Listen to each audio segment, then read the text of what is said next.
There's been a lot of interest in AI in teaching and learning, both at the University of Toronto, but of course everywhere, really.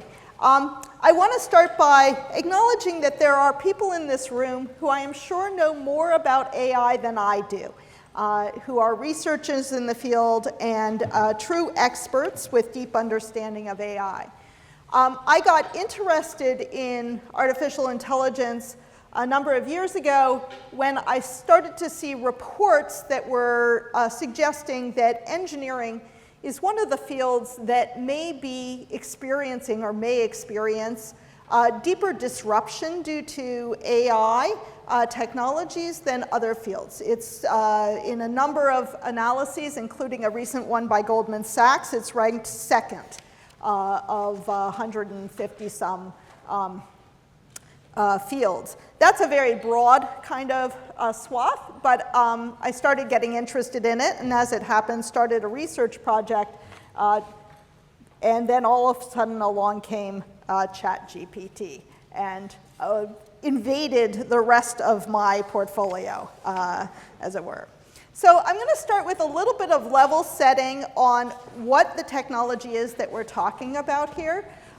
We are talking about sub-symbolic AI, and my talk today is very brief, but as I said, or as Tom mentioned, I'll do a drop-in in the lobby afterwards if you're interested in talking more about this. So there are two major branches of artificial intelligence, and again, I'm kind of really simplifying this for today. But the branch that we're talking about, the one that has gotten an awful lot of attention recently, is sub-symbolic AI, which is more or less the same as machine learning. And if you've heard terms like neural networks or deep learning, these are related to the areas of machine learning. They require data to train them, but you don't have to sort of a priori tell them what they're looking for. They find it, and sometimes they get it very, very wrong. And these are called hallucinations, and if you've played around with ChatGPT, then you know what hallucinations are. How are we going to see this in the institution? And I'm going to run through these slides again fairly quickly to leave time for questions and answers in here as well. I think most of us will probably experience AI in off-the-shelf kinds of software. We know, for example, that Turnitin, which is the system that we use for plagiarism detection, is building or has built AI into their AI detection into their most recent version of their software. We haven't implemented it yet at the U of T, but if we do, and when we do, because we'll have to switch over to their newest version sooner rather than later, we don't have an opt-out. It will be part of the software system that we use. We're going to see it coming into our Microsoft suite in a number of different ways. It's already on your phone doing, facial recognition and a variety of other things. We already use it at the institution for job classification. We built an AI system a number of years ago that helps us with more rapidly classified jobs here. We use it for the NAVI system, which is our mental health wayfinding system at the university. That's a Watson, built on a Watson product. And so it is coming in, but it's sort of invisible. I think increasingly it will be more visible, more obvious in the kinds of software that we utilize at the university. And we already know for our colleagues who are teaching computer science and coding that it is becoming a daily occurrence through the use of things like GitHub Copilot for writing code and so on. Underneath those consumer products, we also have the potential for API access to some of the foundational models that OpenAI has produced, and we may also explore other companies as well. So the foundational models like GPT-4, Whisper, BERT, Florence are the models on which many of these consumer products will be built. we are looking at, we already know that a bunch of our researchers are accessing through those APIs these models for doing their research. We're interested in potentially opening those up to instructors to think about what they could do, and we're funding a group of projects actually at the, through our LEAFs process to explore some of the ways that these things could be used. And then, of course, we have researchers who are building neural networks from scratch. So that's the DIY. What are large language models? There's some text up here. I'm not going to read it off to you. But I think the most important sort of piece of information on this slide is that these bullet points were produced by ChatGPT fairly early on. This slide was produced by ChatGPT fairly early on. So if you haven't played around with it, it's worth doing. Why did I ask it for bullet points? Well, first of all, because I needed a slide for a presentation I was giving, and I needed it fairly quickly, and I know enough about large language models to check out and make sure that what it was telling me was correct, right? But it came up with them in 10 seconds. It would have taken me probably a lot longer to just make sure that I kind of got it in a more nuanced way. I think the other thing is that it points to the kind of personalized learning that we might expect in the future, which is, I don't know that much about large language models. I want to know more. Tell me about large language models. And it tells me about large language models. I don't understand what it means by semantic meaning. What is semantic meaning? It tells me what semantic meaning is. And so it starts to create that kind of opportunity for Socratic dialogue that's individualized to the learner if it's getting the information correct. I ask it for my biography, it gets it very, very wrong. Okay? It mixes me up with, somehow it melds me together with Chris Yip. We're very different people, but somehow it gets something in there that's like, it tells me that I'm a superstar at biomedical research, which I am not. What is ChatGPT? I think probably most of you know this by now, that it is it's a chatbot built on the GPT-3, and if you get ChatGPT Plus, then it's GPT-4 foundational model. The biggest misconception, and I hear this in virtually every single presentation I give, at least one person says, why doesn't it get things right if it knows the internet? It doesn't know the internet. It's trained on the internet only so far as the internet has been used for it to understand what word comes after the last word or the last words based on the ways that people use language. You know, when I say the word one, probably the next word is going to be two.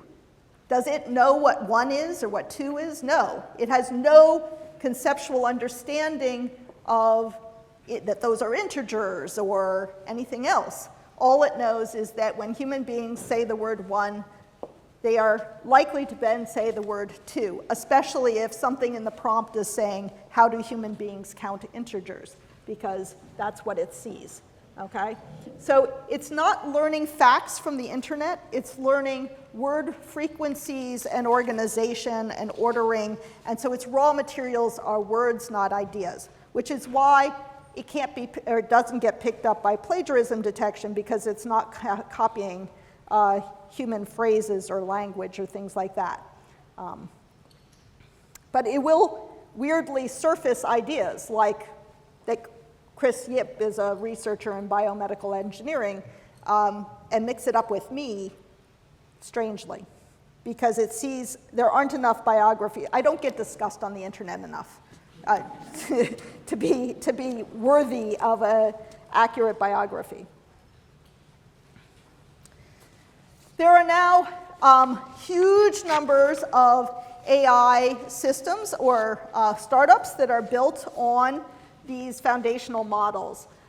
There's a great little website that Avi Hyman pointed me to called There's an AI for That. I checked yesterday, there are now 4,257 AI tools for 1,188 tasks on that website. listed. That's twice as many as there were a couple months ago.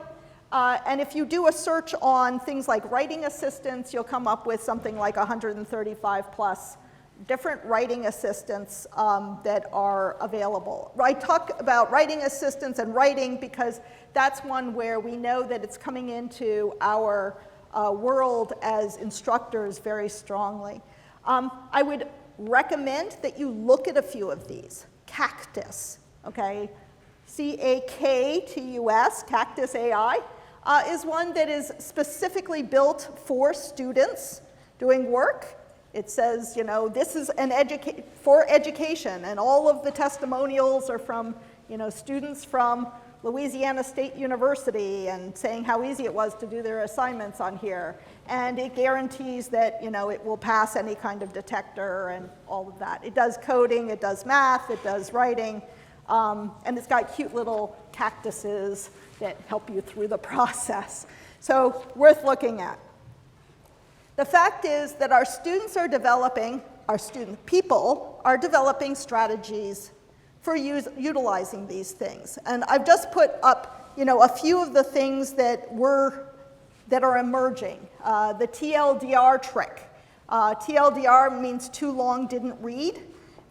You put in TLDR, you put in the URL, and it summarizes that document for you, right? Like, boom.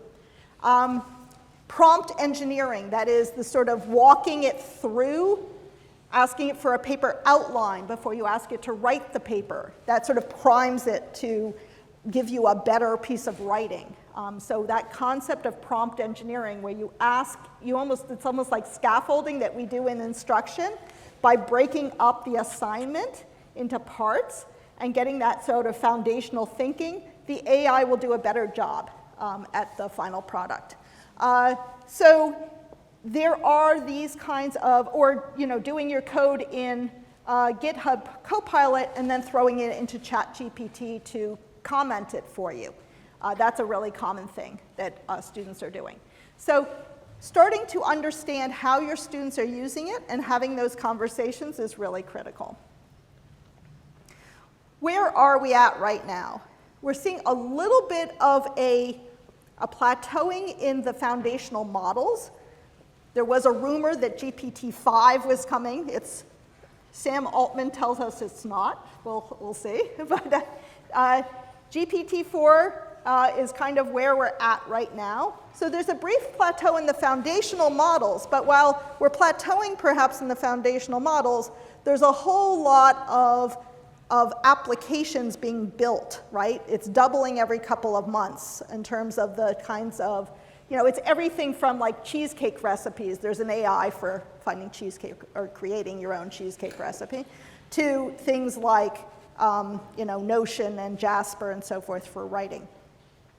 So we're going to see a growth in those. We'll probably see the sort of hype cycle where there's like a .com kind of thing, lot of things, and then there'll be a bust when it sort of shakes out to the stuff that becomes more widely accepted and sort of the standard.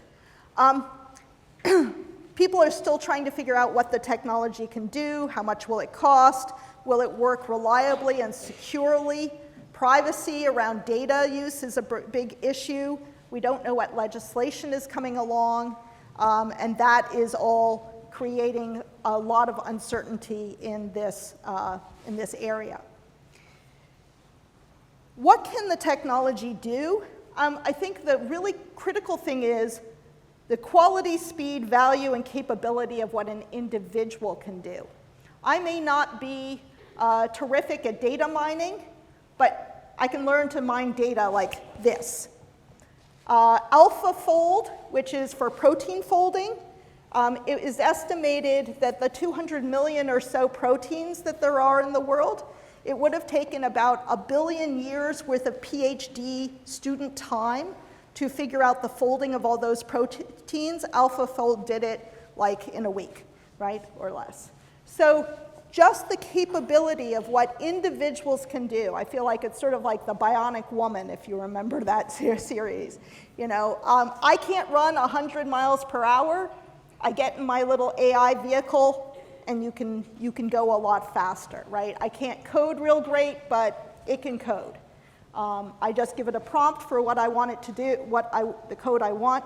Doesn't always give me the right code, but my staff members who are using it are saying it speeds up their coding time enormously for all kinds of things like Power BI applications and so on. Where are we as a research community? Split. Springer Nature, which is one of the biggest publishers in the world, says yes, you can use AI as long as you document it in your publication. Science says it will be considered misconduct on par with falsifying data. So, two ends of, we don't have a standardization yet around this. There is currently no reliable detectors. There probably will not be. Even as Turnitin comes out with one, it will not probably be sufficiently reliable that we would rely on it in a legal sense for any kind of academic misconduct case. Unless, as did happen already, a student turns in a paper where somewhere in the middle of the paper it says, but remember, I'm only an AI chatbot, and yes. This actually did, I have verified that this really did happen here, and I heard yesterday from another presentation that it happened at their institution too. So this is not unusual. Legislation and copyright rules are lagging. The White House has put out an AI blueprint that says things are, like a Bill of Rights that says, for example, we shouldn't be making decisions about people's life, like on insurance decisions or other things that are not explainable. I think that's probably a pretty good principle, but it's not been widely adopted. We shouldn't perhaps be making admissions decisions without those being explainable, for example. Canada does not have Bard yet, the Google chatbot. Why don't we have Bard? The speculation is, neither does the EU, but 180 other countries do. Why? Probably because of Bill C-27, which is pending. And so there's a lot of waiting for the legislation to see what happens before people deploy things. But interestingly, you can go on Amazon, and there are dozens, maybe even hundreds of books that are co-written by ChatGPT. Everything from how to make sourdough bread to an analysis of the war in Ukraine. Some of the concerns we have include, will AI take the place of authentic demonstrations of learning? So around, of course, assessment. We have concerns about equity. Will this change the baseline of what we consider acceptable or passable student material in our classroom, right? If all you need is the AI to get a 55% on an assignment, maybe that 55% isn't a 55% anymore. But what happens to the student who is authentically trying to go through that assignment in a sort of analog and manual way and actually do it without the use of AI? So does this change the baseline on assessment? AI may make decisions that are not explainable and or are biased because it builds in our training data and we are biased. And that can get trained into the AI. In some sense, it's actually easier to spot than it is in human beings. Privacy, security, responsibility about when or how do we consent to our data being used for training, and who's responsible if AI does bad things. I think the real fear is this came out in 2017. It's tech support, right? I think this is the sort of the existential fear is, and a variety of people, of course, in AI have talked about this sort of existential ending of the world kind of thing. That's the cat's cradle scenario, which is a scientist who creates a piece of technology to solve a problem without thinking about the unintended consequences and ends up accidentally killing all life on Earth.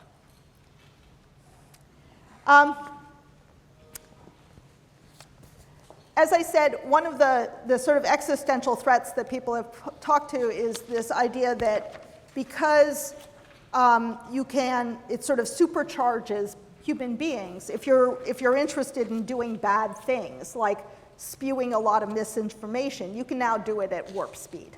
And very, with a lot of confidence and things that look real.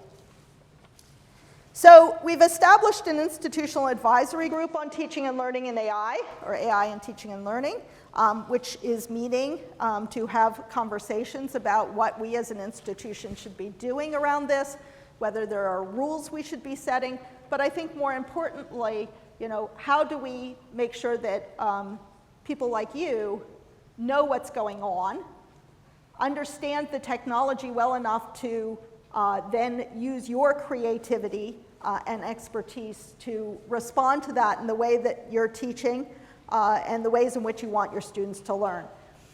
We've created an FAQ that's the most visited website I've ever created. We've never had this much traffic on the Vice Provost website as we've had for this. It includes some sample syllabus language that people can put on their syllabi. We're funding a set of LEAF projects. I mentioned that. It's everything from instructors who are interested in how this is going to impact language learning, like foreign language learning, to somebody in architecture who's interested in how this might be used with images and image recognition and image analysis. So we've got and a lot of coding projects. So we've got a lot of these sort of projects going for us to understand how instructors might make use of things like API access for the foundational models. And CTSI has put up a website for instructors as well, so please make sure that you visit that to get some strategies. The advice on this is really evolving. Much of this comes from our FAQ, but I think the most important piece that I've highlighted here is how will people in your field do these things in the future, whatever these things are in your classroom, whether it's writing or coding or critical thinking or analysis of materials or whatever else. How will people in your field do these things in the future? And then think about what you're teaching students to do and how you're teaching them to do it so that they are well prepared going into that world. Because if right now all they're able to do is what an AI can duplicate, they are no longer relevant. And I think that's really important.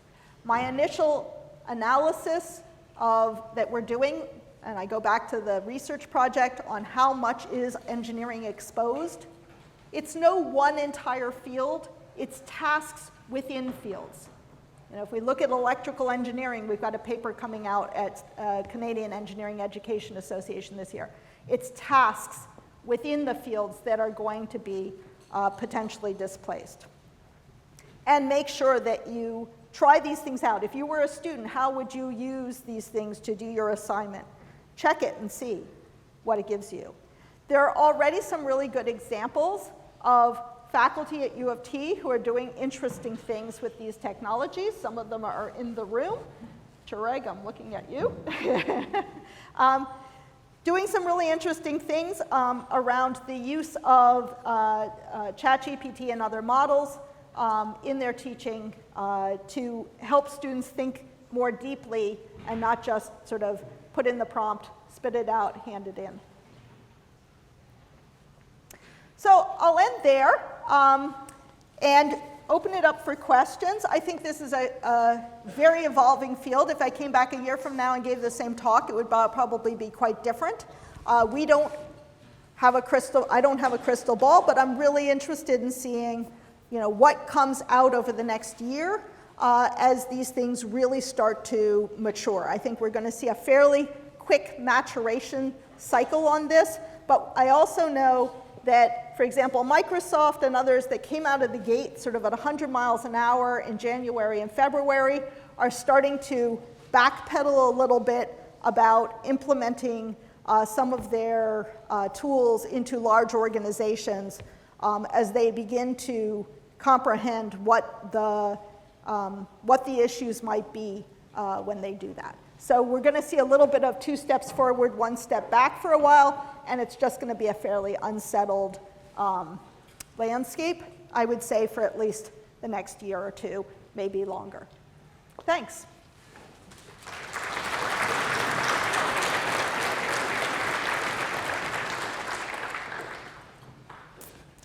Happy to take questions. And I see one at C11. Susan, I'm Steve Driver. When I was a student here in 1971, doing my Master of Applied Science in Chemical Engineering, the professor said we were not allowed to bring programmable calculators into our exams and had to use slide rules. Yes. This is kind of the same thing.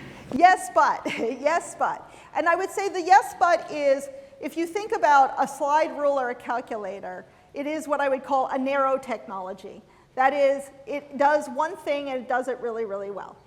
And in fact, when I was in school in the 1980s, so a little younger but not much, there was a big existential crisis in math education around the use of symbolic manipulators, which was one of the first kind of AI applications, right? Do we teach math using symbolic manipulators, or like back then it was things like MapleSoft, or do we let them use calculators, or none of the above? They still have to go to integral tables and look it up, and log tables and things like that, and interpolate.